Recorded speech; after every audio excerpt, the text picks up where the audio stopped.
Salve, salve! Muito bom dia! Tá começando aqui pela PAN mais uma edição da nossa revista radiofônica, é o Morning Show. Informação, prestação de serviço, entretenimento, tudo isso no papo dessa terça-feira, 28 de agosto de 2018. Sejam bem-vindos.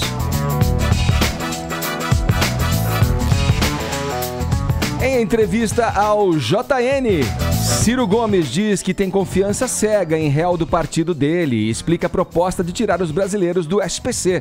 A internet maldosa que achou uma explicação para a natureza das perguntas que foram feitas ao candidato. Olha, e ela tem a ver com o Túlio Gadelha, namorado de Fátima Bernardes. Quando o Papa não é pop, saiba por que o pontífice deixou a comunidade LGBT sem fé na humanidade. Francisco fez uma recomendação aos pais de crianças com orientação homossexual. O amor está no ar. Ex-Globo, Record e SBT, a apresentadora Maria Cândida é pedida em namoro ao vivo e em cores. Será que ela disse sim, hein? Vamos saber. Bom dia, Paulinha. Bom dia, senhor Edgar. Vamos para nossa hashtag. Vamos para a hashtag de hoje. O que temos para hoje? Você sabe que a gente está há pouco mais de um mês tá aí em da cima, eleição hein? presidencial, na verdade, todos nós discutindo a respeito dos candidatos, das propostas, dos problemas do nosso país, Edgar. Sim. E tem muita gente que tem um plano, né? Que tem planos de resolver o que acontece no Brasil.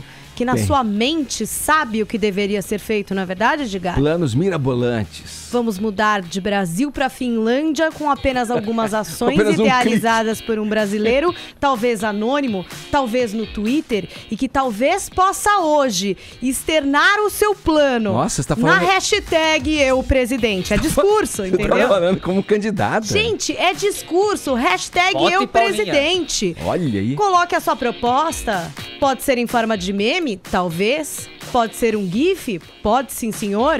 O importante é a gente emplacar essa hashtag entre os assuntos mais comentados do Brasil, hashtag Eu Presidente. Não se esqueçam. Aí tem a claque. Obrigada. A claque papagaio de Obrigada, pirata. brasileiros, obrigada. Bom dia a vocês. E não se esqueçam que todos os comentários a respeito do programa também fazem parte da nossa transmissão no YouTube. Falado, Paulinha, vou aproveitar aqui e motivar o nosso ouvinte, o nosso espectador a exercitar a imaginação também. Você acompanhou a hashtag aí, né? Eu Presidente, que a Paulinha acabou de apresentar. Agora é o seguinte, desenvolva aí pra gente, de uma forma objetiva, claro, em mensagens de vídeo, qual seria a sua primeira medida como presidente da República? Sentou na cadeira ali de presidente, o que você faria? Primeira coisa, queremos saber, 11 931 7009 mensagens em vídeo pra gente, beleza? No mais, você pode ver o Morning Show lá pelo aplicativo da Jovem Pan, baixa o vermelhinho da Pan, também pelo nosso portal jovempanfm.com.br e pela nossa transmissão ao vivo no canal youtube.com/Morning Show JP, com conteúdo extra nas nossas mídias sociais. Estamos no Instagram e também no Facebook. Passe por lá, deixe o seu joinha que a gente fica satisfeito e amarradão. Todos convidados a passarem a próxima hora e meia colados aqui na PAN, porque o Morning Show tá apenas começando e você é o nosso convidado especial.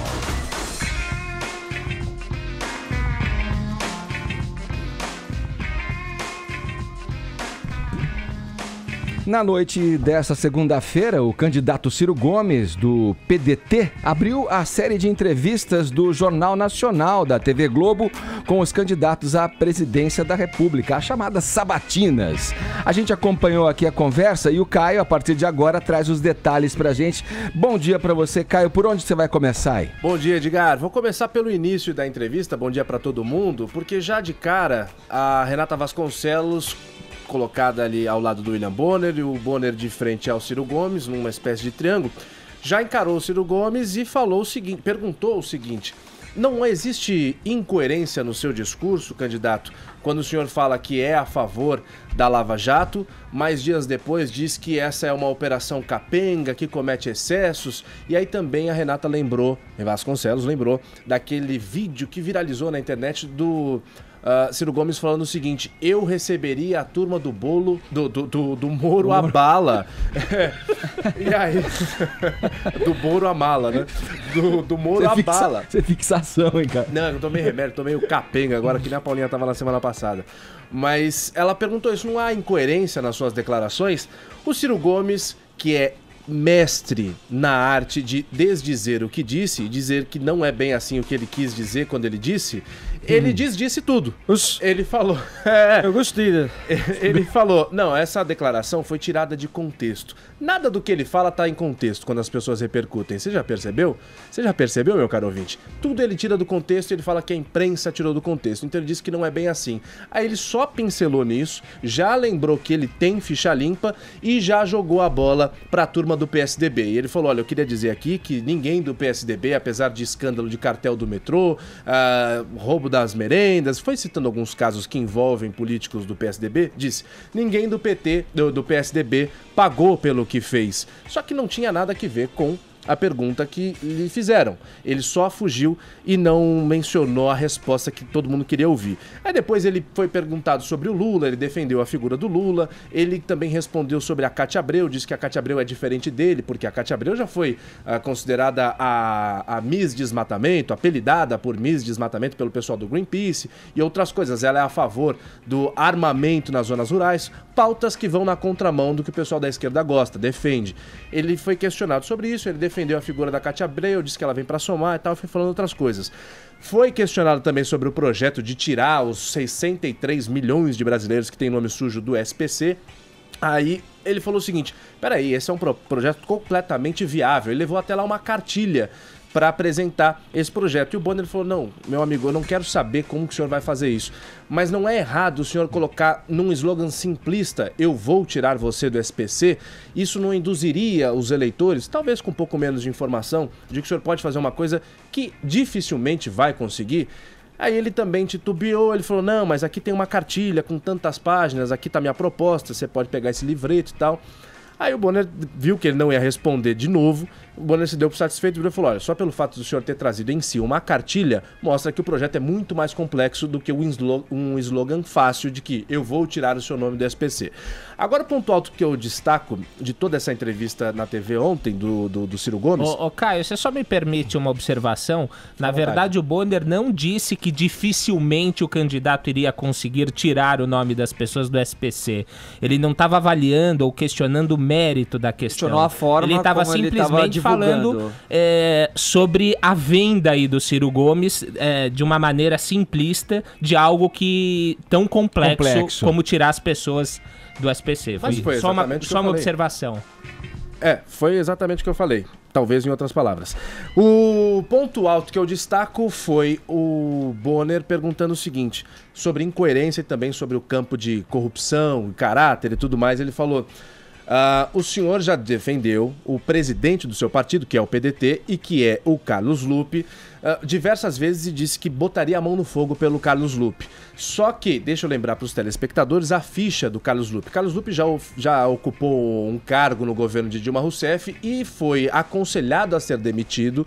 Aliás, a Dilma foi aconselhada pelos membros da Comissão de Ética, olha, demite esse cara porque o Carlos Lupe é esquisito. O Carlos Lupe, além disso, responde a inquérito no Supremo Tribunal Federal por suposta compra de apoio político na campanha da própria Dilma Rousseff em 2014 e, além disso, ele é réu num processo de improbidade administrativa no Distrito Federal. Nesse momento, o Ciro Gomes respondeu o seguinte... A pergunta é a seguinte, qual é a coerência de se dizer intransigente com a corrupção e, ao mesmo tempo, o senhor escolher para integrar o seu governo uma pessoa com um perfil, um histórico como esse de Carlos Lupe, para que ele ocupe o cargo que ele quiser, candidato? Desculpa, eu não escolhi ninguém para ser ministro. Eu nem sequer fui eleito. Que ele ocuparia o cargo que ele quiser. Eu vou repetir, só que não é correto dizer que eu escolhi ninguém para ser ministro, porque eu tenho humildade, estou esperando o povo brasileiro. Estamos falando em termos hipotéticos, o senhor também ainda não foi eleito. Eu estou falando em termos assertivos. Né? Se eu for eleito, o Carlos Lupe terá no meu governo a posição que quiser, porque eu tenho convicção que ele é um homem de bem. Mesmo com essa ficha? A mim me surpreende, na minha opinião, essas informações não estão assentadas, porque a informação que eu tenho é que ele não responde por nenhum procedimento. Não, ele é réu, claro, são todas checadas. Réu ele não é. Ele é réu. Réu, com certeza ele não é. Então eu estou surpreendido nesse momento. Eu posso, ao fim da entrevista, até depois, para não tomar o tempo dessa entrevista. Ele é réu no Distrito Federal. E eu me comprometo também a adicionar qualquer esclarecimento necessário no meu site, cirogomes.com.br. Bom, vocês viram que deu uma briga aí, uma rixa? Não, é réu. Não é. Eu me comprometo a colocar no meu site. Pois bem, ao fim do Jornal Nacional, nos últimos 30 segundos, o William Bonner, o Ciro Gomes já tinha deixado o estúdio, o William Bonner virou e falou, olha, como nós dissemos, ele é réu. Carlos Lupe é réu. Citou, inclusive, o número do processo. E o Ciro Gomes tinha se comprometido a atualizar a informação caso estivesse errado. E estava e atualizou. Colocou hoje no site dele uma carta, uma nota oficial escrita pelo próprio Carlos Lupe, dizendo o seguinte: eu sou réu, porém esse processo é de 2009 e tal. O que aconteceu? Em 2009, o Carlos Lupe foi acusado de ter feito uma campanha, umas viagens por 7 cidades do Maranhão, usando um avião particular pago por empresários. Essa denúncia foi feita em 2012 e aceita pela Justiça em 2015. O Carlos Lupe, no site do Ciro Gomes hoje, se defende falando o seguinte: a Globo não deixou clara o que era esse processo. Não cabe ressarcimento aos cofres públicos por essas viagens que eu fiz, porque eu nem usei o avião da FAB, eu não gerei prejuízos ao erário.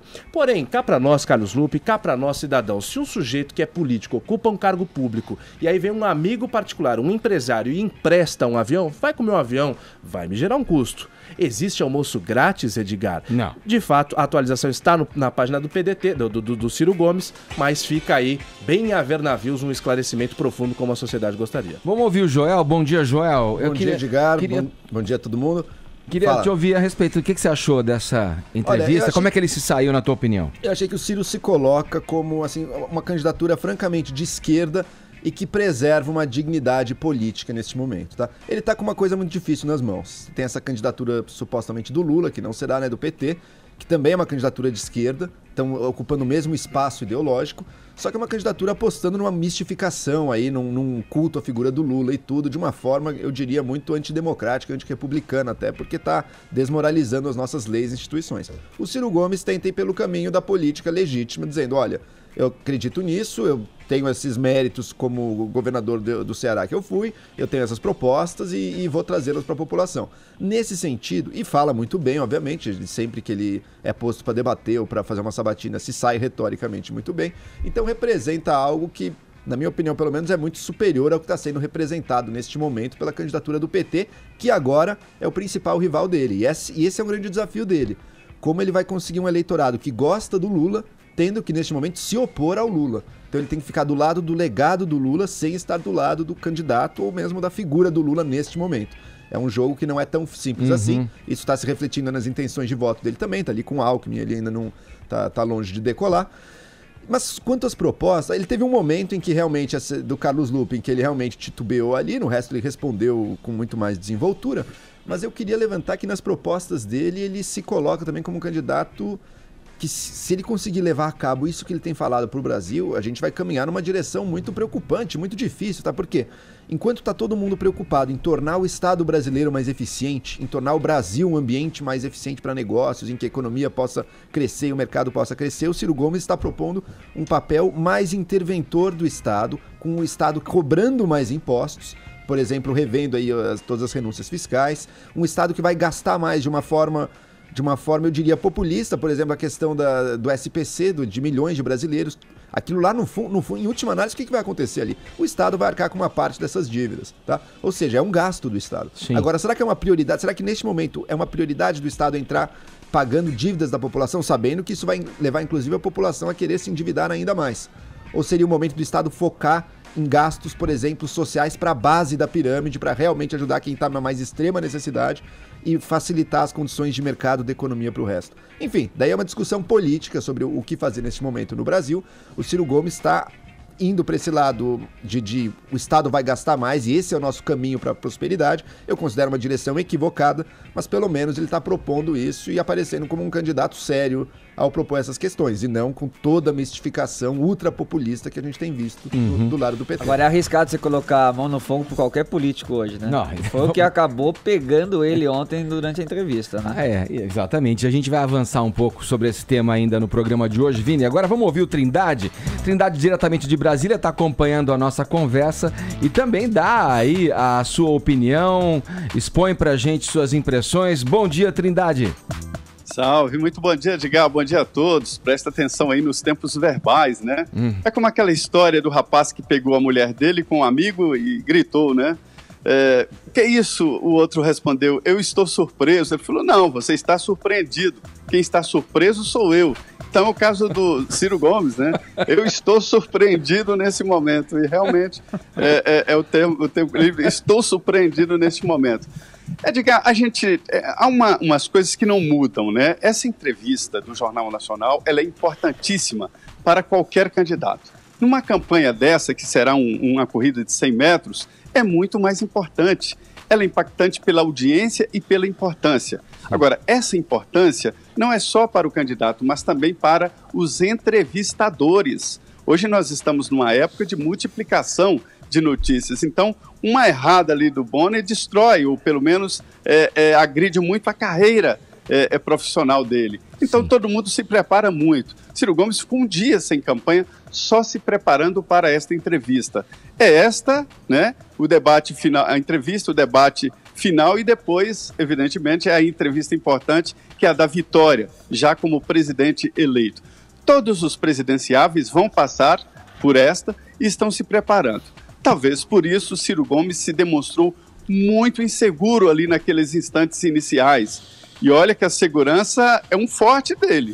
O jeito dele, até meio arrogante de coronelzão lá do Ceará, acabou ali impactado exatamente. Aquela bancada é muito importante. Nós não podemos negar isso, ainda mais numa campanha assim.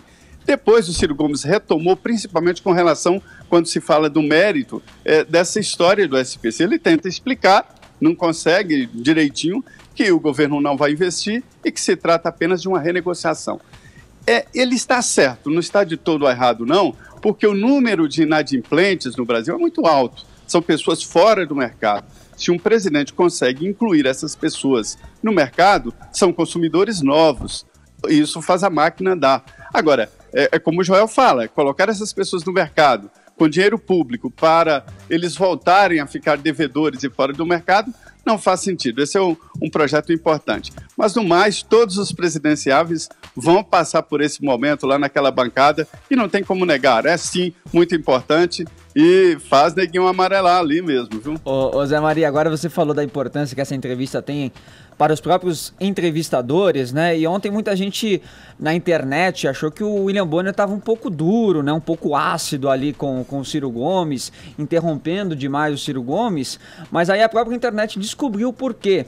Olha essa foto que a gente vai colocar agora, para quem nos acompanha pelo vídeo, de quem estava apoiando o Ciro Gomes pouco antes da entrevista. Túlio Gadelha, atual namorado da Fátima. Bernardes. Isso então. Ou seja, o Bonner viu essa foto antes e aí ficou um pouco incomodado, falou, Cutucou.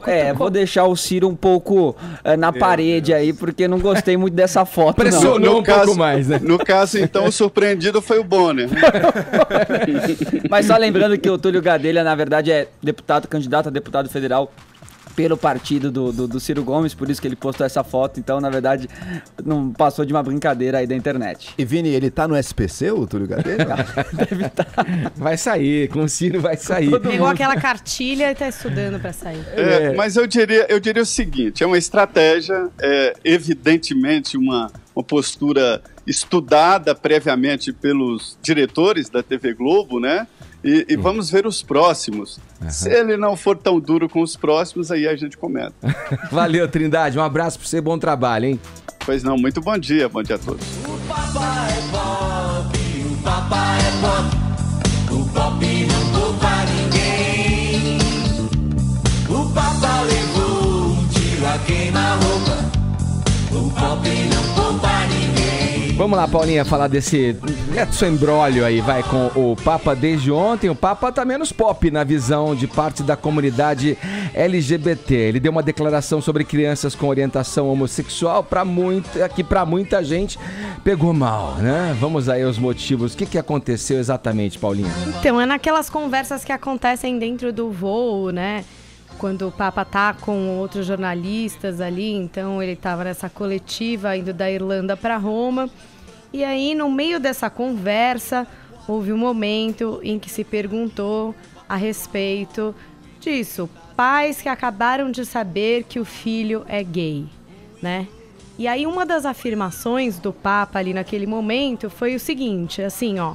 Uma coisa é quando se manifesta quando criança, quando há tantas coisas que podem ser feitas, como a psiquiatria, para ver como estão as coisas. Outra coisa é quando se manifesta 20 anos depois. Foi essa frase que causou bastante polêmica, Edgar, essa questão de se citar a psiquiatria como um fator, ficou subentendido de tratamento, caso você diagnosticasse o que é. Que é difícil falar, porque o que acontece? Homossexualidade não é caracterizado como doença desde 1990 pela OMS. E essa é uma causa muito importante para a comunidade LGBTQ, né? Porque não é uma doença, então não é um diagnóstico e não precisa de um tratamento. Então, a partir do momento que você percebesse que seu filho é homossexual, você não teria que recorrer a um psiquiatra, porque isso não seria, né, uma doença. Então, aí que causou o problema, essa colocação do Papa. E o Vaticano, quando foi transcrever essa conversa, tirou o termo, né? Da transcrição, né? Falou que realmente ali o Papa não estava querendo colocar dessa forma. Então, talvez tenha sido alguma coisa ali no discurso onde ele escorregou e colocou desse jeito. Não é bem o que ele gostaria de dizer. Foi corrigida na transcrição. Então, na transcrição ficou ignorar, ficou diferente, ficou tirada essa palavra da psiquiatria. E depois o Papa falou outras coisas, como, por exemplo, ignorar uma criança com esta tendência mostra falta de maternidade e paternidade. Essa criança tem direito a uma família e a família não pode jogá-la fora. Aí ele também disse outras coisas como não condene, dialogue, entenda, dê espaço para a criança para que ela possa se expressar.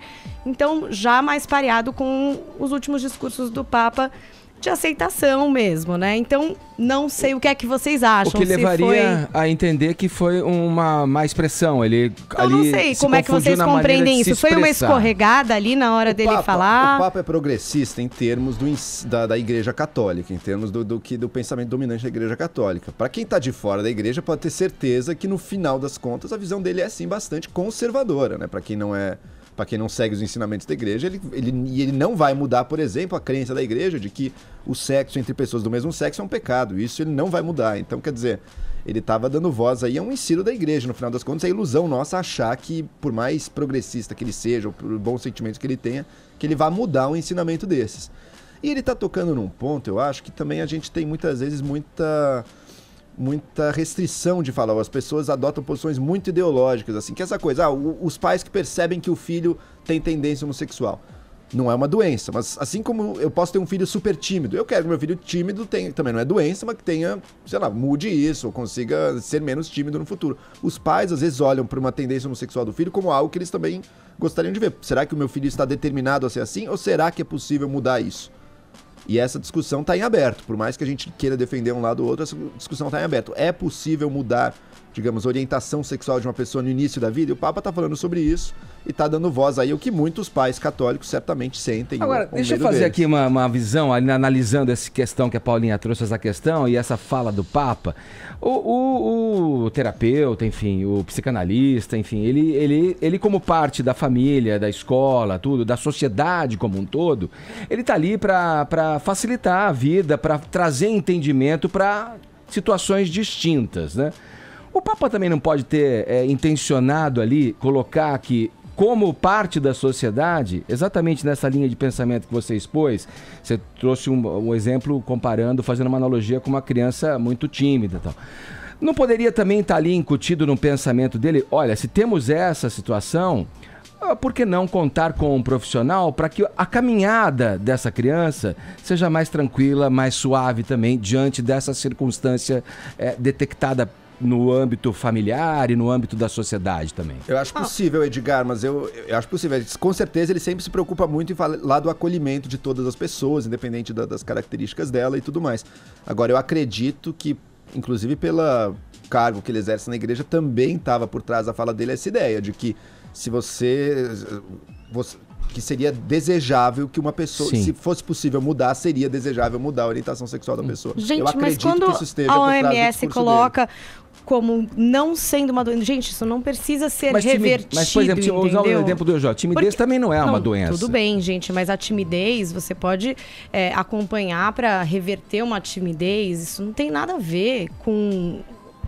se você é homossexual ou não, como você não reverte isso, Edgar. Não para reverter, mas para tornar o caminho suave. Não, eu acho que para acompanhar até a família, para o pai entender melhor, para o filho poder, enfim, se assumir, viver bem isso.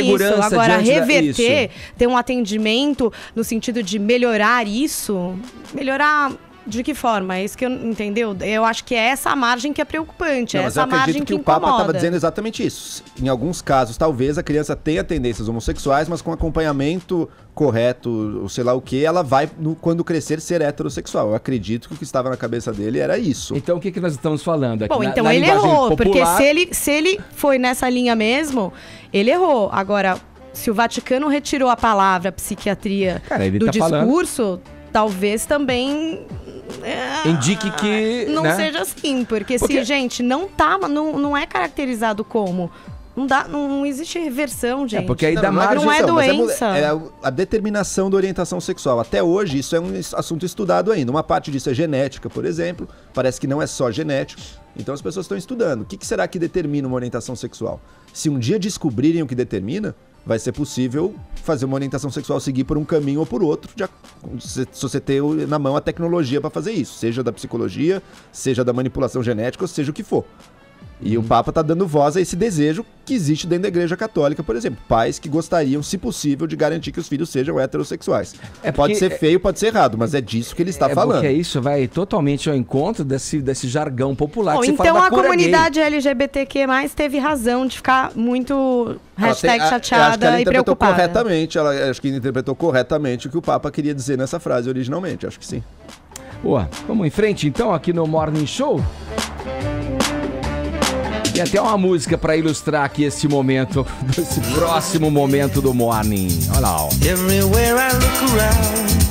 O amor está no ar, literalmente. Love is in the air.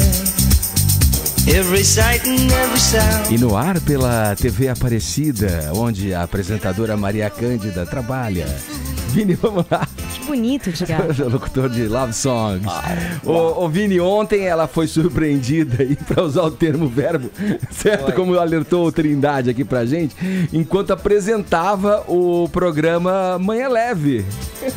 Qual foi a surpresinha? Manhã romântica, viu, Edgar? Foi surpreendida por um pedido um tanto quanto inusitado, né, para um programa ao vivo. E olha, até a Maria Cândida, que é uma apresentadora super experiente, né, já passou por Globo, Record, SBT, agora tá lá na TV Aparecida, até ela, que é super experiente, acabou ficando bem desequilibrada ali com esse pedido, viu, Edgar? Gaguejou, ficou nervosa. O que será que foi esse pedido do especialista em planejamento financeiro, o Mauro Calil, que era um dos entrevistados do programa? Vamos ver no vídeo. Posso fazer uma pergunta ainda? A gente passou. Opa, pode. Caiu aqui. O microfone? Microfone. Maria Cândida. Professora, aí, terminando as considerações. Como que é essa pergunta aqui que eu não tô... Quero saber se você quer namorar comigo. Isso é sério. Gente... Peraí, eu preciso explicar. Peraí que eu preciso explicar. Calma, calma. Todos calma nesse momento que ninguém tá esperando. Desculpa. Calma. O professor veio aqui ao programa em maio desse ano.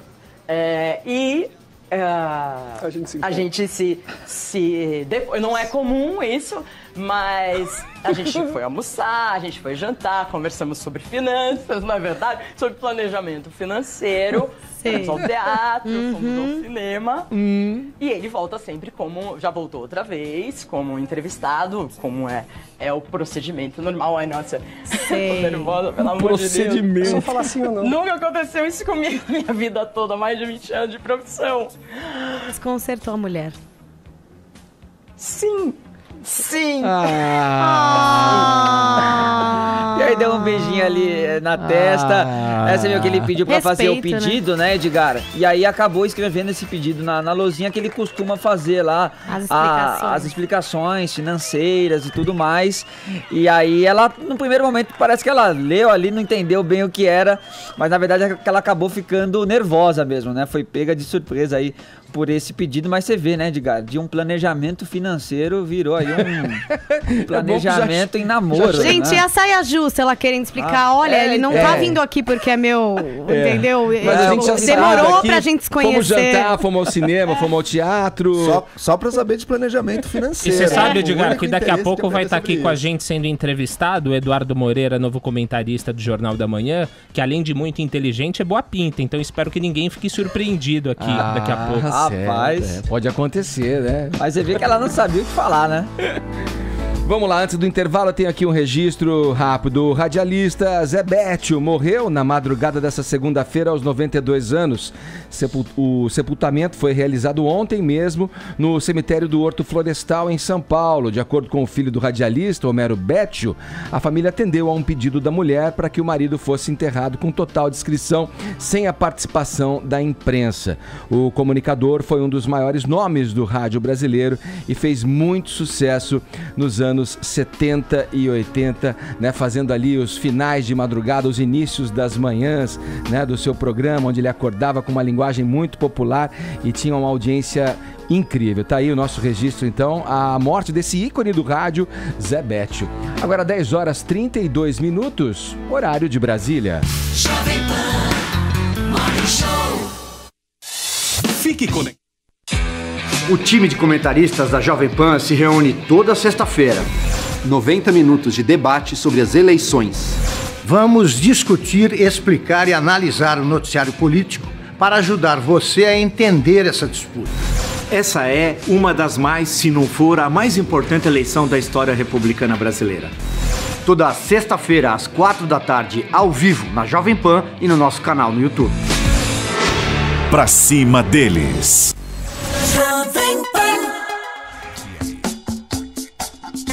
Morning Show tá de volta agora com o entrevistado aqui na nossa bancada. Ele foi eleito um dos 3 melhores economistas do Brasil pela revista Investidor Institucional e apontado pela Universidade da Califórnia como o melhor aluno do curso de economia nos últimos 15 anos. Escritor e observador crítico da cena política e econômica brasileira, tem no currículo o destaque de ter sido o primeiro brasileiro condecorado pela Rainha Elizabeth II no Castelo de Windsor em junho de 2012. Com experiência no setor bancário e no mercado financeiro, é hoje comentarista do Jornal da Manhã da Jovem Pan. Bom, vamos lá, apresentação feita. Bem-vindo ao nosso Morning Show, Eduardo Moreira. Prazer ter você aqui, hein? Muito obrigado. Como um fã aqui do Morning Show, que aliás é um programa que faz um sucesso estrondoso, né? Estou muito feliz de estar podendo participar. Boa, Eduardo, vamos lá. A gente está aqui vivendo esse momento da corrida eleitoral, né? As propostas dos candidatos vão sendo cada vez mais expostas aí.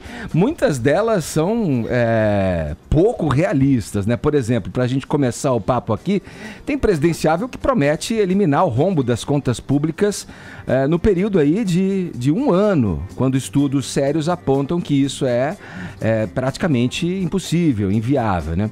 De uma maneira geral, o que a gente tem à mesa aí? O que você vê de bom e o que você vê de ruim? Eu acho o seguinte, é mais importante a gente pegar os temas que estão sendo abordados e discutir esses temas, porque isso é muito saudável para a população, para a sociedade, porque são realmente os temas mais importantes. Agora, as promessas não valem de nada, né? Porque se você for olhar esse cenário, é como aquele cara o corretor que quer pegar sua casa para vender. Os corretores todos começam a disputar e um fala que sua casa vale 800 mil, outro vale 1 milhão, outro 1 milhão e 200, outro 1 milhão e meio, e você vai dar para aquele que diz que a sua casa vale 1 milhão e meio. O problema é quando você for vender a casa, né? Que você não vai conseguir vender nem por 800 e vai perder um monte de tempo e aquilo acaba se tornando um problema. E as promessas acabam se tornando um problema depois. Mas depois eles não estão preocupados. Depois já tem o poder na mão, então é isso que eles querem. Mas falar sobre endividados, falar sobre déficit público, falar sobre a questão previdenciária, falar sobre a autonomia ou independência do Banco Central, falar sobre a questão do desemprego no Brasil, falar sobre a estrutura tributária do país, se ela é progressiva, se não é progressiva, como deveria ser. Esses temas que são abordados, independente das propostas, são super importantes. E é agora que a gente tem que discutir. É agora que a gente tem que discutir, trazendo as melhores pessoas à mesa para poder discutir, e não pode ser uma discussão rasa. As pessoas estão muito rasas nas discussões. Elas conseguem ler as 3 primeiras palavras da manchete da notícia e começam a discutir furiosamente. E só querem uma confirmação daquilo que elas já acham. E ninguém consegue aprender só lendo aquilo que vai de encontro com o que você já acredita. A gente só consegue aprender com o diferente. O igual não ensina nada. Então é muito importante que as pessoas se abram um pouco, se desarmem um pouco para essa discordância que existe, porque é nessa discordância que a gente vai encontrar o terreno fértil para construir um país melhor. Deixa eu agora já te fazer uma provocação aqui, que é o seguinte: a gente já discutiu há pouco aqui, falamos da entrevista, por exemplo, do Ciro Gomes no Jornal Nacional, né? Você falou que tem que aprofundar. Eu concordo totalmente com você que as pessoas têm que cada vez saber com mais clareza, né, as propostas e o que vai ser feito a partir do momento em que aquela pessoa que está prometendo vai sentar a cadeira de presidente, né? Agora, por outro lado também, fica difícil do cidadão comum entender certas conjecturas econômicas, né, de forma que ele vá reconhecer ali alguma vantagem frente àquela promessa que está sendo feita. Haja vista, por exemplo, a crítica que está sendo feita não só por isso, mas também por isso, e que foi feita especificamente nessa entrevista ao presidenciável Ciro Gomes, de estar tratando um assunto que é muito complexo de uma maneira muito simples. É uma equação difícil também pro candidato ali, né? É verdade. Bem, primeiro um ponto que é importante do começo da sua colocação é o seguinte: essa complicação do economês e etc., isso é feito para poder manipular as pessoas. É uma ignorância programada. As pessoas, elas são ignorantes porque o mercado, o sistema faz com que elas sejam propositalmente ignorantes. A ignorância é a maior forma de poder. Antigamente, quando se invadia um território, a primeira coisa que você fazia era queimar a biblioteca, porque através da ignorância você conseguia dominar. E o que acontece é o seguinte: os conceitos que você precisa saber para poder dominar esse lado econômico, pelo menos o básico que você precisa para tocar a sua vida, são muito mais simples do que as pessoas imaginam. Eu costumo dizer o seguinte, que se em 45 minutos eu não conseguir fazer qualquer pessoa que me ouve falar sobre economia entender mais do que o gerente de banco que entende ela, eu nunca mais falo de economia na minha vida. E eu falo isso com assertividade, porque é muito simples. Agora, outra coisa é você simplificar as soluções, não simplificar o discurso, mas simplificar a solução. E dizer que, por exemplo, você consegue eliminar todos os devedores do Brasil com um estalo de dedo. E não é assim que as coisas funcionam. Apesar de, voltando ao tema que eu estava falando antes, ser um tema importantíssimo. Porque quando o povo não consome, a máquina não gira. Nem o empresário, que é o cara lá, o cruel, que quer ficar cada vez mais rico e etc, em cima da exploração dos funcionários dele, até ele quer que o cara volte a pagar as contas para ele poder consumir o produto dele. Então é bom para todo mundo isso. Ô Eduardo, então indo nessa... Bom dia para você. Bom dia. Nessa mesma direção da proposta do Ciro, ontem ele falou bem en passant aí sobre como ele faria isso. E o William Bonner até retomou a palavra e falou, não é isso que eu quero saber a simplicidade do seu discurso. Mas o que ele explicou é que a média da dívida das pessoas é de R$4 mil. São 63 milhões de endividados e inadimplentes, segundo o próprio Ciro, e ele fala que a média da dívida é de R$4 mil. Com o tempo que já passou também, em média, essa dívida já caiu para 1.200 por cabeça. E aí ele fala que ele refinanciaria esse restante de 1.200. Aí eu te pergunto, não é contar demais com um ovo dentro da galinha, já que teria passado aquele tempo para caducar a parte da dívida, para ter esse desconto de 4 mil para 1.200. E o outro ponto é, ele financiar esses 1.200 não é indo muito na mesma mão que a Dilma fazia de subsidiar as coisas, é dar dinheiro na mão das pessoas ao invés de investir na geração de renda da produção, em vez de ficar, toma, pega esse dinheiro e vai lá e gasta, pega esse dinheiro e vai lá e gasta. O que você vê de semelhança e de... Não, a sua pergunta é muito boa, mas a gente tem que tomar o cuidado com o seguinte: o cidadão que deve lá 4 mil reais, 5 mil reais, 10 mil reais, esse cara pegou emprestado R$300 para comprar um sofá E muitas vezes, porque ele recebia 3, 4, 5 ligações por dia de uma empresa de cartão de crédito, falando para ele, não, pega aqui, esse cartão de crédito tem condições especiais, hoje é um dia especial para você, é seu aniversário, é mês do seu aniversário, os juros são mais baixos. E depois de receber 100 ligações, o cara acaba fechando o cartão de crédito, compra lá o sofá dele que diz que você vai ter prestações de R$19 por mês, e quando o cara vê aquela dívida de R$400, vira uma dívida de R$5.000. Aí vem o truque dos bancos. O que os bancos fazem? Para legitimar a dívida de R$5.000, começa uma pessoa agora a te ligar 3, 4, 5 vezes por dia, falando o seguinte, olha, você está com uma dívida de R$5.000, e o cara toma um susto, fica morrendo de medo daquilo, porque ele não vai ganhar R$5.000, não vai conseguir juntar R$5.000 pelos próximos 20 anos da vida dele com o salário que ele ganha, mas você pode parcelar a sua dívida de R$5.000 e pagar só R$200 por mês.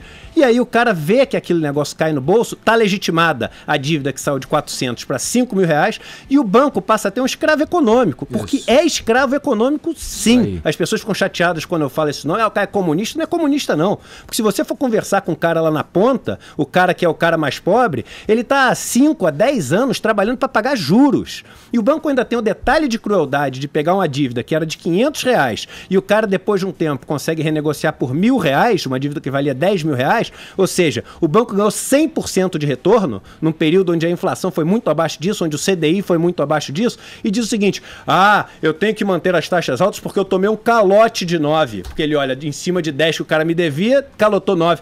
Calotou 9 nada, você ganhou o dobro do que você emprestou. Sim. Então é importante trazer isso à mesa. Eduardo, teve um vídeo seu em entrevista com Augusto Nunes aqui na Jovem Pan, que viralizou na internet, que explicava um pouco dessa lógica perversa, né? E dá medo, vou te falar, porque eu fiquei pensando, como que escapa disso, gente? Que bom. Tem que dar medo. Tem que dar medo porque é um dos principais elementos de transferência de renda no Brasil, fazendo com que os ricos fiquem cada vez no topo da pirâmide. Os ricos vão ficar mais ricos, que papinho, não sei. Não, cara. No mundo inteiro, o Brasil é o país que tem a maior concentração de renda do mundo. 1% do Brasil mais rico tem 25% da renda. E o 1% mais rico paga, em média, 6,9% de imposto de renda. É um paraíso fiscal. Só que paga menos. E aí vem um outro ponto que eu nunca falei em lugar nenhum, vou falar aqui, que é o seguinte. Esse 6,9% que ele paga de imposto de renda é em cima de um dinheirão que ele ganha, ele não consegue gastar, então ele é um poupador. Ele salva dinheiro todo mês. É diferente do pobre que falta dinheiro todo mês. E o dinheiro que ele ganha é aplicado aonde? É aplicado nos títulos de renda fixa do governo. 75% dos investimentos do país estão nos títulos públicos. E o título público do governo paga juros com dinheiro de quê? Dos impostos. Então, pouco dinheiro, quando você faz o caminho todinho do dinheiro, isso é matemático, não tem discussão sobre isso. Não tem discussão. Pode falar o que você quiser, mas não discuta esse caminho do dinheiro, porque tá lá, é só olhar o orçamento público. E você vai ver que o pouco de dinheiro que o cara paga volta quase todo em juros, que é pago por quem? Pela base da população. Então as pessoas têm que saber e esperar que com regulamentação, com leis mais rígidas, com propostas da CVM, da Anbima, do Banco Central, você vai fazer com que os bancos não façam isso? Vai nada. Porque eles têm um time de advogados, um time da área de compliance, etc., que fica o tempo inteiro vendo como é que você pode ser legal, mas imoral. O problema não é ser ilegal, não é ser imoral, é ser ilegal, mas entendeu? Qual é o caminho, então? O caminho é ensinar a população, porque a defesa só vai vir desse lado. Só vai vir desse lado. Enquanto a população não entender o que é um CDB, o que é o CDI, o que é uma LCA, uma LCI, quando que você compra uma ação, quando que você compra um fundo de investimento. Olha só, outro dado que eu nunca falei em lugar nenhum. Mas aí o cara só vai se preocupar com um dado desse quando ele tiver dinheiro. População sem dinheiro, como é que ele vai se preocupar em saber o que é um CBD? Um CDB, né? CDB. Olha só. Mas o legal é o seguinte, eu falo o seguinte, todo mundo precisa de educação financeira, porque as pessoas se dividem em dois grupos. Aquelas que têm e as que devem dinheiro. E as duas estão sendo prejudicadas pelo sistema. A que deve dinheiro porque tem uma dívida de R$10.000, que era originalmente de R$500, e se soubesse como funciona, podia chegar para o banco e renegociar ela por R$1.000, porque poderia renegociá-la por R$1.000, e pega e parcela por R$10.000 e fica pagando pro resto da vida. Então ele poderia se beneficiar de educação financeira, mas o cara que tem muito dinheiro também. E eu digo o seguinte, independência financeira não é ter dinheiro para nunca mais ter que trabalhar, porque tem muito rico no Brasil que é dependente financeiramente, que depende do que os outros dizem que ele tem que fazer com dinheiro. Independência financeira é não depender de ninguém para você saber o que você tem que fazer com o seu dinheiro. Eduardo, por trás desse problema todo dos juros aí, da dívida pública brasileira, muita gente investindo dinheiro nos títulos públicos, cujos juros é pago pelos impostos, está o problema fiscal do Estado brasileiro, um Estado que gasta mais do que arrecada. Na sua visão, qual que é o caminho para mudar essa situação? Qual que é o caminho para o Estado brasileiro se tornar fiscalmente responsável? São várias coisas, né? Poderia dar uma de candidato à presidência agora e falar que é uma coisa só. Aproveita que é a hashtag eu presidente hoje. Eu presidente, então. Poderia, mas não, são várias coisas. Primeiro, você tem as maiores contas do país, que você poderia gerar muito mais eficiência no sistema e fazer com que houvesse uma economia grande do PIB. Por exemplo, a questão previdenciária.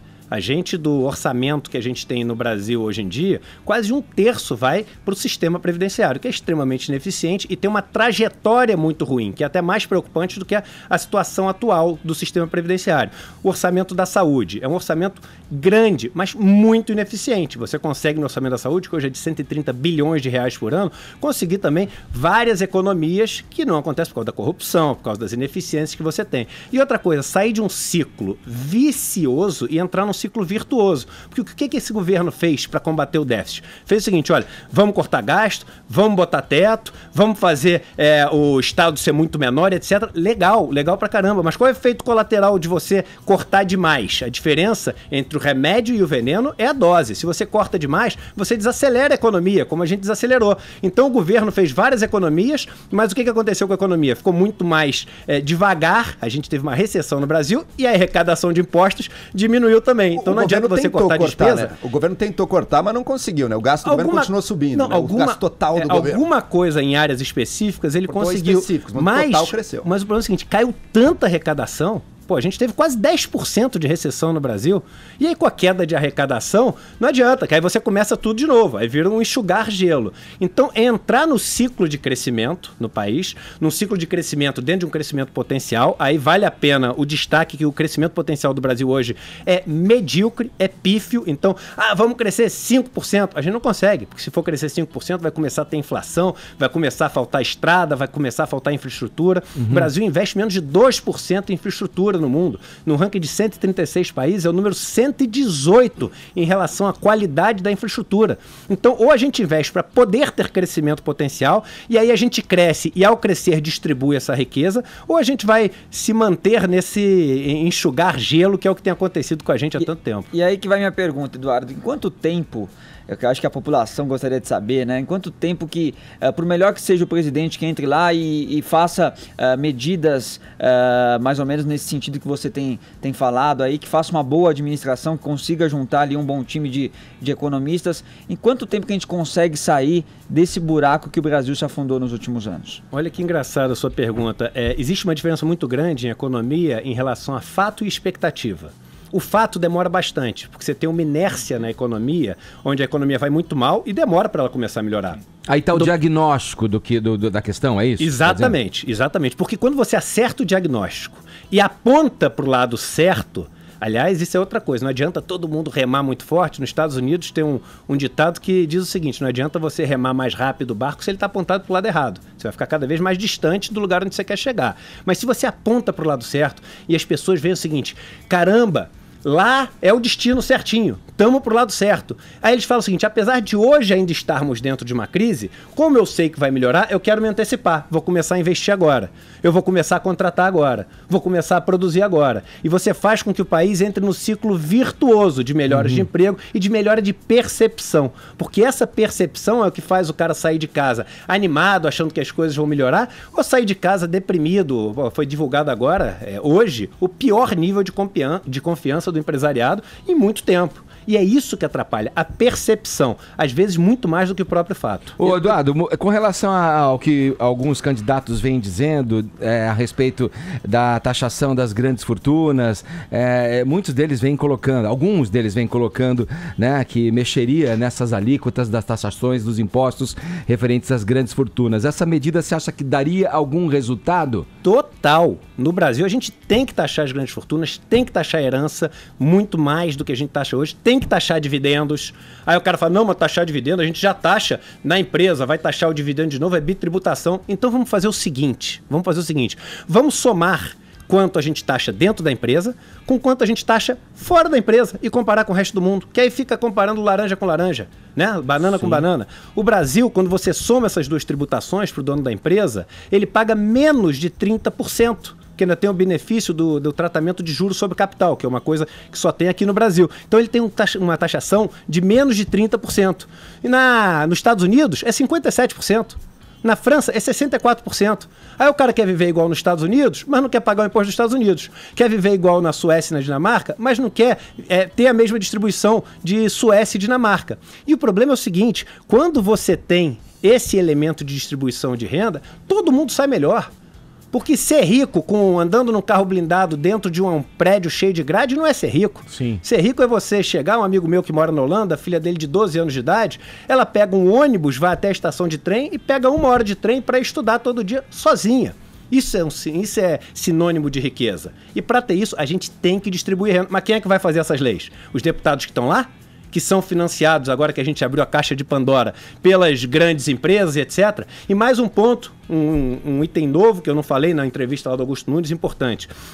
Quando você, e eu nunca vi nem candidato falar, aqui a cola, se você está assistindo o Jornal da Manhã, já usa no teu próximo discurso, que é o seguinte, quando você não tributa o dividendo e tributa dentro da empresa, você pega, 2 exemplos, você tributa 30% dentro da empresa e 30% de dividendo.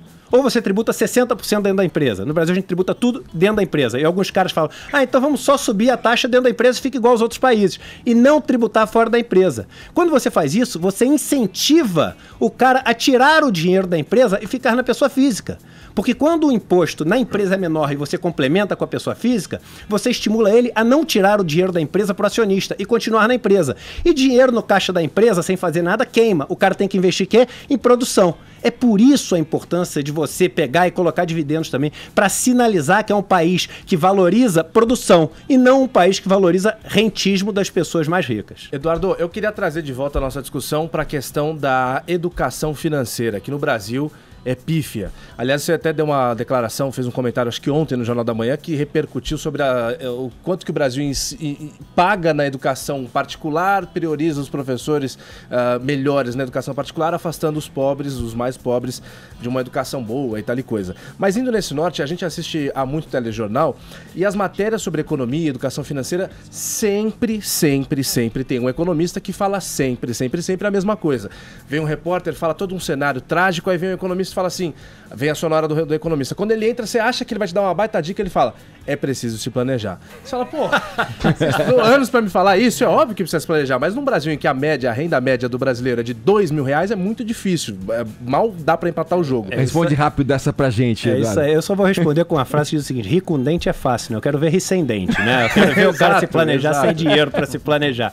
Então é o seguinte, esquecer esse economês, falar o feijão com arroz, ensinar o básico da economia e aí dar o primeiro passo para essas pessoas que depois conseguem seguir com as próprias pernas. Eduardo, a gente vai fechar aqui, né? Já o nosso tempo acabou, mas eu ouvindo você falar, detecto algo que eu defino aqui dentro da minha cabeça como um capitalismo social, assim. Como é que você se define? Capitalismo colaborativo, entendeu? O mundo está indo nessa direção. Um capitalismo mais humano. O capitalismo é o único modelo que fica de pé, simplesmente porque somos seres egoístas, acumuladores, agressivos. Somos um bicho difícil, um bicho que disputa poder.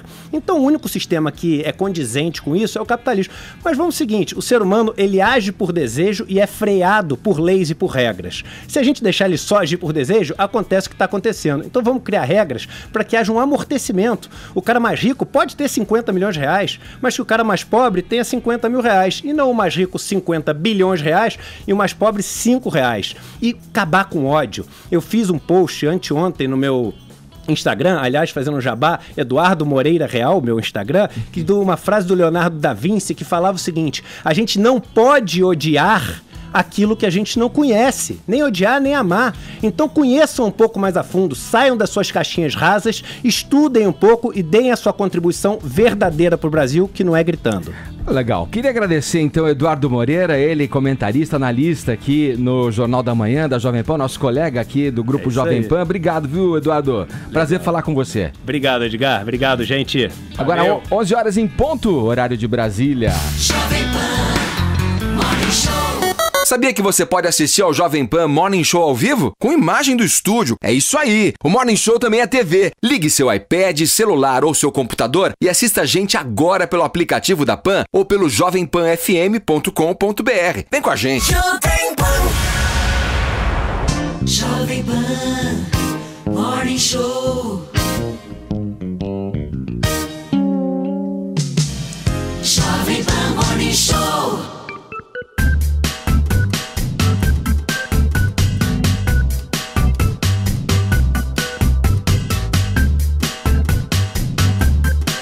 Como é que tá a nossa hashtag aí, Paulinha? Tá beleza, né? Olha, muita gente com proposta. Vocês podem continuar participando com a hashtag EuPresidente. Tem gente até postando vídeo, Edgar. Boa, manda. Com suas propostas. Isso, falando em vídeo, você manda também pelo nosso WhatsApp, 11931 7009. A tua primeira... teu primeiro... Como é que eu diria isso? Primeira medida. A primeira medida, isso. O que você faria sentando ali na cadeira de presidente da República? Que é a primeira coisa que você faria pelo Brasil? 11931 7009 na horizontal, pessoal. Mensagens em vídeo, beleza? Vamos seguindo aqui no Morning Show. O Ministério Público de São Paulo moveu nessa segunda-feira uma ação de improbidade administrativa contra o ex-prefeito Fernando Haddad. Vamos para os detalhes, Caio. É uma ação pedindo a condenação do Fernando Haddad por enriquecimento ilícito. O promotor Wilson Tafner, que é da Promotoria do Patrimônio Público, requer ainda, além da condenação do ex-prefeito de São Paulo, Edgar, Fernando Haddad, requer o bloqueio de bens no valor de 15 milhões de reais, o ressarcimento pelos danos aos cofres públicos, multa civil e a suspensão dos direitos políticos. Isso, claro, é só uma denúncia por parte do Ministério Público do Estado de São Paulo. Agora cabe à Justiça aceitar ou não. Para o promotor fazer essa denúncia, pedir essa série de coisas contra o ex-prefeito de São Paulo, ele se apoiou nas delações do ex-presidente e do ex-diretor financeiro da UTC Engenharia, que assumiram ter pagado dívidas de campanha do Fernando Haddad na campanha de 2012 com uma gráfica aqui do estado de São Paulo, no valor de 2,6 milhões de reais.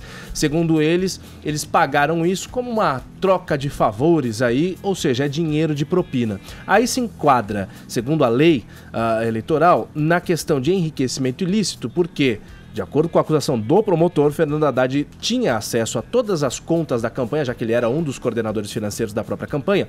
Ele tinha como saber que isso estava acontecendo e ele enriqueceu ilicitamente de acordo com o cargo dele. Por isso, é contra a lei e agora caberá a ele responder na justiça caso essa aceite a denúncia da promotoria. Uma acusação é que foi dinheiro pessoal para ele, assim? Paga a dívida de campanha, o Haddad deixa de gastar e pega o dinheiro da campanha do Partido dos Trabalhadores e bota no próprio bolso. Ô Joel, então, esse assunto que o Caio traz agora, voltado aí ao vice-candidato, como é que eu poderia dizer, o Haddad, né?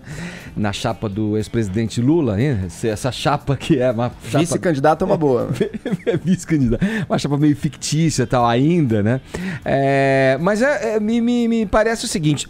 Aqui olhando mesmo, o nosso ouvinte acompanhando o que está ali no portal do Grupo Jovem Pan, você vê ali que você percebe, a partir dessa notícia que o Caio traz e das coisas que a gente lê ali, do João Dória também, condenado em primeira instância por improbidade, pelo uso do slogan lá, Cidade Linda, para autopromoção, perda dos direitos, previsão de perda de direitos políticos, tal. O Bolsonaro também, pelo Supremo Tribunal Federal, vai analisar essa denúncia de racismo contra o deputado aí, o pré-candidato, e é uma campanha judicializada totalmente, tem vários personagens envolvidos com a justiça, né? A política brasileira, Edgar, está judicializada. Hoje em dia, esses órgãos de controle, o Ministério Público, o Judiciário, tribunais de contas, eles têm um poder sobre a política enorme. todo gestor público brasileiro está sujeito, pelos mais variados motivos, a ser processado por improbidade administrativa. Portanto, em si só estar sendo processado, na minha opinião, não indica ainda que a pessoa é desonesta, porque isso está muito comum e você tem procurador aí querendo pegar todo mundo, ou às vezes movido politicamente, então isso acontece muito. Agora, o Haddad, ele é um quadro, ou era pelo menos um quadro que parecia diferenciado dentro do PT, prometia alguma renovação, tinha ideias um pouco mais modernas. E todo mundo se perguntou em 2016 por que ele ficou no PT. Ele recebeu proposta de outros partidos mais íntegros, inclusive, para ir. Por que não foi? Uma dúvida que parou no ar era porque ele já tem o rabo preso lá por causa de 2012, ele já ficou de rabo preso com o PT, ele já tem coisa aí e vai ter que ficar junto deles. E, na minha opinião, ele continuar no PT até agora e com um discurso que também está indo pro velho PT agora, está parando de ter uma ideia de renovação ali, está um discurso cada vez mais, primeiro de defesa só do Lula, segundo as ideias até econômicas e propostas dele também ficando cada vez mais retrógradas, então realmente levanta dúvida, será que tem algo? Mas, na minha sincera opinião, hoje em dia, um político brasileiro ser réu aí por improbidade administrativa em si mesmo não é prova de culpa nenhuma. Aliás, você tocou num bom ponto, que o Haddad era chamado como mais PSDBista dos petistas, né? Exato. Dentro agora, do PT e tal. Agora é o mais petista. Pois é. Agora, você também lembrou bem, só pra deixar bem claro, pra quem pense que isso tem motivação política ou não, tem o Fernando Haddad agora sendo denunciado pelo Ministério Público, mas você colocou bem que na última sexta-feira o João Dória foi condenado a perder os direitos políticos e tal. E hoje o Supremo Tribunal Federal analisa se aceita ou não a denúncia da Procuradoria-Geral da República contra o candidato Jair Bolsonaro daquelas declarações de quando visitou um quilombola na região Hebraica, de Eldorado, né? Uma palestra e tal. Na Hebraica, né? Foi isso, foi uma palestra no Clube do Rio de Janeiro, mas referente a uma visita que ele fez num quilombo do interior de São Paulo. Tem procurador querendo estar em guerra franca contra toda a classe política também. A gente não pode nunca perder isso de vista também. Olha aqui, para finalizar esse papo, ainda uma notícia dentro do âmbito da Justiça Brasileira. O ministro Edson Fachin, do Supremo Tribunal Federal, liberou ontem para a pauta do plenário virtual da Corte o recurso do ex-presidente Lula contra a decisão que negou seu pedido de liberdade preventiva em abril último. O caso será julgado entre os dias 7 e 13 de setembro. A gente vai acompanhar, mas certamente é um ingrediente a mais já nesse embolado aí, nessa embolada campanha presidencial. Um ingrediente a mais, mas lembrando, o Lula solto da prisão não significa Lula candidato, né? A lei da ficha limpa continua independentemente dele estar ou não dentro da cela, como eu sinceramente acho que deveria continuar. Agora 11h13, horário de Brasília. Vamos para a nossa hashtag. Como estamos aí, Paulinha? Eu, presidente. Muita gente usando a nossa hashtag. Chegamos sim aos assuntos mais comentados do Brasil nessa manhã, não é verdade? Vamos aí a Jonathan Freitas, nosso candidato. Minha proposta é doar $7 mil para quem quiser sair do país. Maravilhoso, que grande proposta. Isso sim é pensar nos brasileiros. Quem fica aqui é que paga.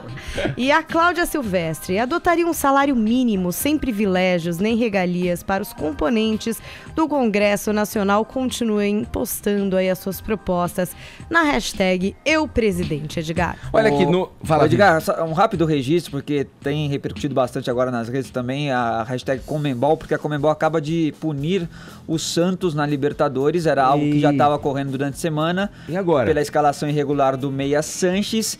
E agora o resultado do primeiro jogo, que foi 0-0 lá na Argentina contra o Independente, vira 3-0. Então hoje o Santos joga contra o Independente. Na Vila, no Pacaembu. E uma vergonha, né? De novo a Conmebol punindo os brasileiros. Argentinos não punem, é só brasileiro. Vai lá, dá pra reverter. Professor, dá pra reverter, professor. Sim, vai reverter, sim. A gente perguntou também pro nosso espectador aqui no Morning Show qual seria a primeira medida, né, que ele tomaria caso fosse eleito presidente da República. Vamos conferir alguns vídeos que chegaram aqui pra gente. Pode soltar, Murilo. Quem fala é o Clemente de Santana do Mundaú, Alagoas, interior de Alagoas. Eu tô ouvindo vocês todos os dias. Aí.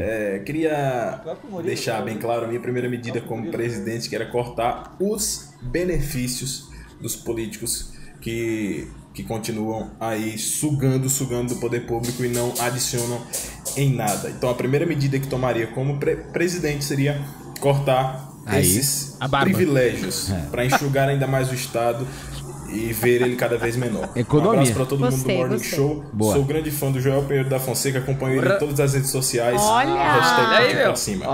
Mais um fanatizado. Valeu, mano. Bom dia, galera do Morning. Aqui é a Ana Paula de Uberaba. Se eu pudesse sentar na cadeira da presidência e... Dá uma canetada? Não vou falar resolver todos os problemas, mas eu acho que um dos primeiros... Qual?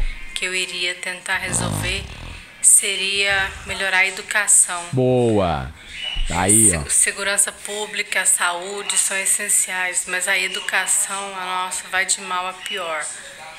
E depois eu cortaria os altos salários, porque eu acho que nosso país é muito desigual.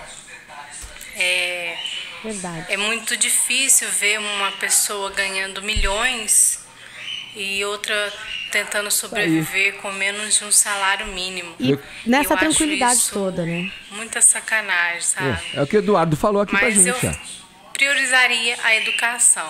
Um abraço pra vocês e até mais. Valeu, abraço. Se eu fosse presidente, eu estenderia a regra do Instagram de até 15 segundos dos vídeos para todas as mídias sociais. 15 segundos no máximo. É isso aí, legal, todo mundo participando, os ouvintes participando aqui, né, da nossa enquete hoje no Morning Show pelo WhatsApp. Vamos lá, o youtuber, o Whindersson, nunca sei, gente, Whindersson Nunes, o maior do Brasil, se meteu numa discussão nas redes sociais sobre o seu processo de emagrecimento. Pô, Vini, mas deu polêmica isso também? O cara não pode nem emagrecer, pode mais isso, emagrecer cara? também, Edgar. O que aconteceu? E colocar isso nas redes sociais. Bom, na verdade, o Whindersson, um tempo atrás, fez até um post dizendo que ele foi diagnosticado com gordura no fígado. Esteatose, né? E que aquilo poderia até evoluir para um tipo de câncer. Então ele começou a cuidar um pouco mais da saúde, começou a correr, mudou a alimentação dele, que ele falou que precisava perder 30 quilos. E agora ele já perdeu 15 quilos e mostrou, fez um antes e depois aí nas redes sociais dele e colocou a seguinte frase: quem quer arruma um jeito, quem não quer arruma desculpa. 15 quilos a menos. E aí colocou a foto lá do antes e depois. Teve uma galera que não gostou muito dessa frase do Whindersson, com aquela coisa: ah, mas você é rico, né, Whindersson? Você não precisa trabalhar, você não precisa estudar, conciliar com outras coisas, né? Você tem tempo pra fazer academia, pra pagar um bom personal, aquela coisa toda, né? E teve gente que também alegou: ah, mas eu tenho depressão, não consegue, como essa seguidora aí, ó, a Roseta, que colocou: cara, não é assim, já tive depressão, na qual engordei 40 quilos, sofro de uma autoestima baixa faz muito tempo, eu odeio o que vejo no espelho, mas sofro de ansiedade ao mesmo tempo, e a compulsão por comida é muito grande, então não fala que é desculpa.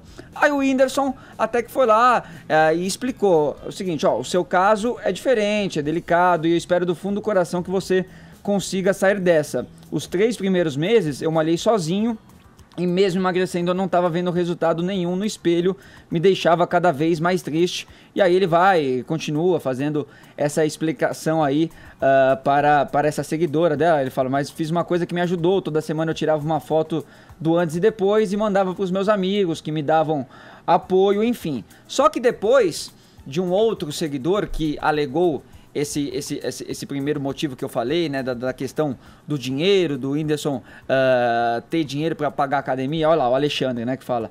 E tem gente que não tem dinheiro para pagar a academia, mais suplementos, mais nutricionista, mais personal. Tem gente que não tem tempo e está preocupado em colocar comida na mesa. Mas pro Whindersson, que acabou de emagrecer, quem está acima do peso está assim porque quer. Aí isso o Whindersson não deixou barato, não gostou dessa mensagem e respondeu o seguinte: tive até que grifar algumas palavrinhas um pouco indelicadas pro horário do Whindersson ali, mas ele disse o seguinte, ó: acabei de emagrecer, nada.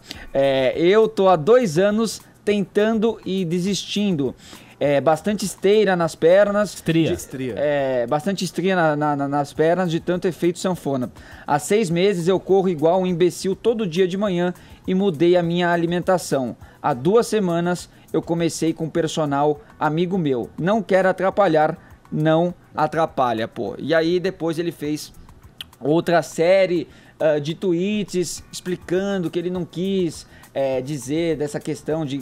ele fala, ó, então quem... Deus do céu, então, que quem epopeia! quer como eu quis, arruma um jeito. Quem não quer, como muitas vezes eu não quis, arruma desculpa. As pessoas que engordam por conta da perda de um ente querido, um término de relacionamento, um problema pessoal, é um assunto totalmente delicado. Isso é uma coisa à parte. Mas no meu caso, eu só comia porcaria noite e dia, porque eu queria mesmo. Então ele tá falando disso, né? Ele tava falando dele mesmo, né? Ele arranjou muitas desculpas e agora tava treinando e tá não tudo tem bem. esses problemas mais sérios, mais graves, né? E aí realmente não conseguem emagrecer. E aí ele finalizou dizendo assim, ó, é óbvio que com dinheiro é fácil emagrecer, assim como é mais fácil engordar, porque você pode comer qualquer coisa. E aí, pessoal? Nossa sociedade, toda vez que alguém falar bem do mérito individual e do esforço, vai aparecer um monte de gente dizendo, não, mas veja só, minha tia morreu, eu tenho depressão, não sei o que. Sempre vai aparecer gente pra reclamar isso, e sentindo ainda que tá fazendo um serviço pra sociedade. Cara, se você convence todo mundo de que não adianta se esforçar, porque cada um tá fadado a ser aquilo que ela é e não tem como mudar, daí que você vai ver o que vai ser muito pior pra sociedade, né? É bom que as pessoas acreditem que sim, com esforço dá pra melhorar sim, com o seu mérito dá pra melhorar sim. Não quer dizer que todo mundo vai virar um Arnold Schwarzenegger ou ficar o cara super magrinho e bonito. E essa coisa de vilanizar também, né? Todo mundo, né? Nossa, que elitista, porque você tem um monte de condições, claro, cada um trabalha na sua condição. Agora... E vamos lembrar de onde o Whindersson Nunes veio, né? Não precisa ser rico. Um quartinho com uma câmera, ele não nasceu rico, não. Gente, a frase tem muito mais a ver com ele do que com os outros, né? Exato. Tipo, no caso dele, talvez ele usasse várias desculpas pra não fazer a ginástica. E de repente agora ele percebeu que é importante pra saúde, que ele tá afim. E foi bom pra ele. Pois é, acho que tem muito mais a ver com ele do que com os outros. Comer menos fast food não custa caro, não. Caio, eu tô sentindo falta do Caião do programa hoje. O da Pena eu também ia até recorrer a ele agora, porque... não sei o que tá acontecendo. Eu tô tipo o Fernando Vanucci na final da Copa de 2006, que tomou medicamento. E tomou um Alegra, eu tô derrubadaço. E ele que reconhecidamente, pela eloquência, pela candidata a vice do Geraldo Alckmin, Ana Amélia, aqui no nosso programa, como corpício de bailarino espanhol. Você foi muito criticado por ser magro, assim, já, cara? Eu saio à rua, as pessoas me criticam, tacam pedra porque eu sou muito magro. Mas o que você achou dessa coisa do Whindersson aí? Cara, eu acho, sinceramente, tem um monte de gente na TV, na internet que eu não gosto também, eu discordo, mas eu nunca na minha vida, parei pra escrever um comentário. Pouquíssimas vezes eu elogio alguém e é mais o motorista do Uber. Tirando isso, eu não elogio mais ninguém. Apesar de gostar de muita gente, mas criticar, então, muito menos. Então eu acho que o cara que para perder o tempo do dia dele pra xingar o outro, tipo o Whindersson. O Whindersson tem eu nem conheço, mas tem pinta de ser um moleque gente boa e tal. Ou qualquer outro, se falar alguma coisa que o cara não gosta, perde o tempo dele do dia pra vir aqui me xingar. Tá desocupado, é um trouxa, então não vou nem dar confiança. Aí, Caião, é isso. Tem muita gente unida contra o mérito individual nesse país. E elas vão assumir o discurso da defesa dos coitadinhos. Mas o Whindersson, ele tem defesa da própria frustração delas. Tem vários vídeos que o Whindersson, quando ele era pobre, eu já assistia aí, quando ele era muito pobre nesse quartinho que o Vini falou e tal. Ele falou que já dormiu mais de 6 meses no chão, na casa de um brother, quando ele precisava morar lá em Teresina. Então ficar pegando no pé do cara, o cara tem a grana que ele tem pelo mérito único exclusivo dele. Pô, deixa o cara ser feliz. Agora ele vai sofrer das mesmas críticas do Rassum, né, que falavam que depois que emagreceu perdeu a graça. Perdeu a graça, né?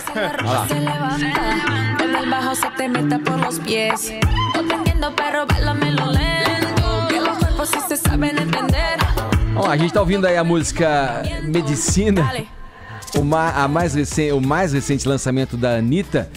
E tem novidades na carreira dela, Paulinha, conta pra gente aí. Gente, é muita novidade, Edgar, você tá pronto? Porque são muitos braços, né? Vai lá, vamos lá. Tem a carreira no Brasil, tem a carreira internacional, tem também os esforços dela pro mercado das crianças. A Anitta, ela tá sempre apostando aí nessas 3 direções.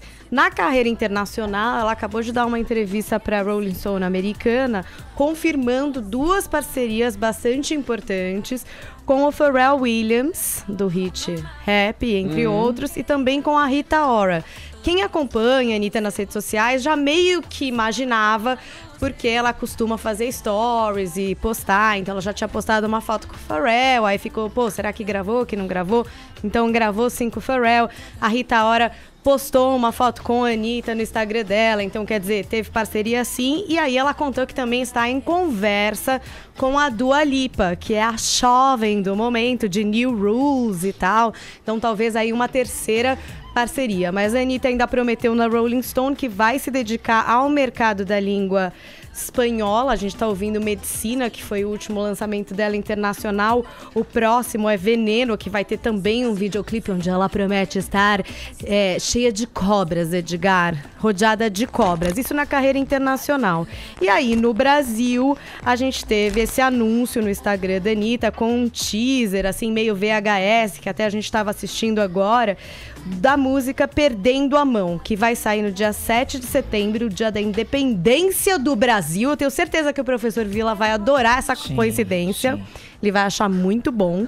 E esse clipe de Perdendo a Mão foi gravado, ambientado no bairro de Honório Gurgel, professor Vila, no Rio de Janeiro, que é onde a Anitta foi criada, e vai contar com a participação de uma já parça da Anitta, que é a Jojo Todinho, professor. As duas grandes intelectuais do Brasil atualmente. Vai cair no vestibular. E é claro que tem também essa investida no mercado para os pequenos. Nesse final de semana, no Caldeirão do Hulk, a gente viu o primeiro teaser do clube da Anitinha. Agora tá atingindo ela tá querendo pegar as crianças já pra curtirem aí as suas músicas. Loucura, Anitta no Caldeirão. E o clube da Anitinha começa a passar em outubro nos canais Gloob e Globinho. Então, Anitta segue sem respirar, firme e forte aí em 3 frentes. Falamos do mérito individual, tá aí, ó. Aí. Essa é a brasileira que chegou lá. Sim, sim. Vamos aqui, temos prendas para os nossos ouvintes hoje? Temos aqui Brienne Okafor, que nome maravilhoso, para @Claudinha37, que levou o prêmio aqui no Twitter. E quem tá aí do nosso cast pra dizer aí, né, o que aconteceu? Hoje eu não vou dar prêmio para ninguém. É o Santos punido, é a Anitta. Então chega, o Brasil não tem mais jeito. É isso aí, a gente fica por aqui. Muito obrigado pelo prestígio e pela audiência. Amanhã estaremos de volta à nossa programação a partir das 10 da manhã com mais uma edição do Morning Show. Cuidem-se. Tem que refundar a República.